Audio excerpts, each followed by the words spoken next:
Te preguntaba, Héctor, acerca de las amenazas actuales para el chavismo. Yo creo que esta nueva etapa la podemos resumir en tres grandes retos. El reto del método, cómo nosotros hacemos las cosas con la gente, siempre con la gente, escuchando, trabajando, aceptando la crítica, no permitir que la prepotencia del poder nos desconecte nuevamente. Segundo, el reto de la eficiencia.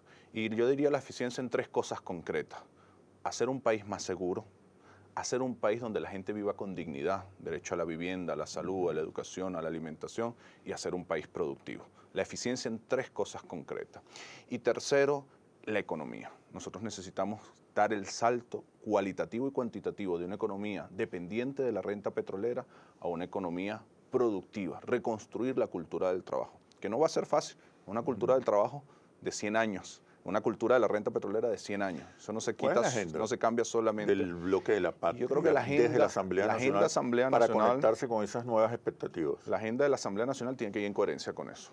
¿Cómo hacemos un gobierno con la gente? ¿Cómo hacemos un gobierno más eficiente? ¿Y cómo hacemos una economía productiva? Nosotros estamos preparando un conjunto de baterías de propuestas legales que además, en nuestra condición de minoría en la Asamblea Nacional, estamos obligados a que sea con mucha movilización popular para que esta nueva etapa sea trabajando con la gente, sea más eficiente y sea para apostar, para construir una economía productiva. ¿Cómo negociar esa agenda? ¿Cómo acordar esa agenda con la oposición que hoy es mayoría en la Asamblea Nacional? Yo creo que no es un tema de negociación con la oposición, yo creo que es el tema de reconstruir un bloque histórico. Yo creo que es un tema de construir. Por eso te decía, el primer reto es el método, cómo le hablamos y hablamos entre las mayorías. Hay que actualizar el discurso. Yo creo que nosotros...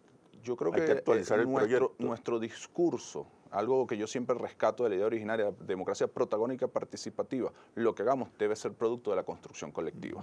Más allá que actualizar es cómo permanentemente la mayoría de los actores sociales estamos en la vanguardia de construir ese proceso. Pero hay una realidad, la oposición es mayoría y decide qué va y qué no va. Mayoría en la Asamblea. Aquí hay un país que es el que decide, que es el soberano. Y ahí la juventud tenemos un gran reto. Nosotros estamos atravesando un bono generacional.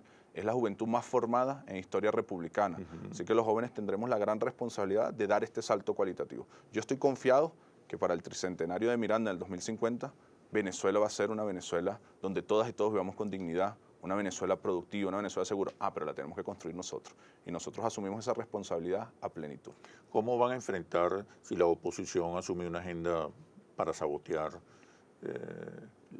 las decisiones, las propuestas del país? Con un país movilizado, hablándole a las mayorías. El poder popular. Convocando a los estudiantes, el poder popular, la ciudadanía.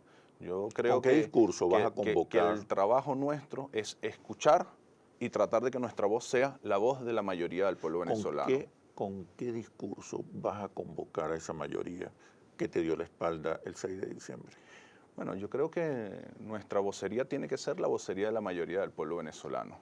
Analizar los resultados electorales fuera de una evaluación de contexto geopolítico, fuera de una evaluación de resultados históricos, sería un error.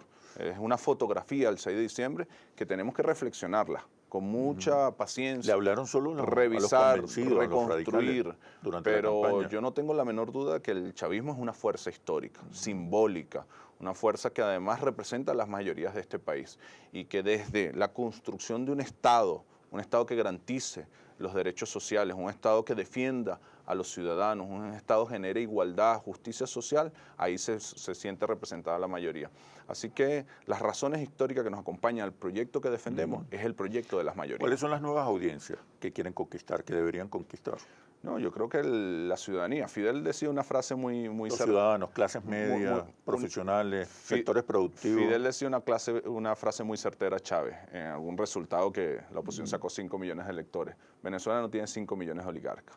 Bueno, Venezuela no tiene 7, 8 millones de oligarcas. Nosotros tenemos que hablarle a las clases medias populares, a los trabajadores, a los estudiantes, a las mujeres, que son, en fin de cuentas, los hombres y mujeres que nosotros defendemos. Nosotros estamos aquí por la mayoría del país. Estamos defendiendo las ideas históricas de Bolívar, de Chávez, que son las ideas de la mayoría de los ciudadanos. Bueno, Héctor, muchísimas gracias por este análisis situacional.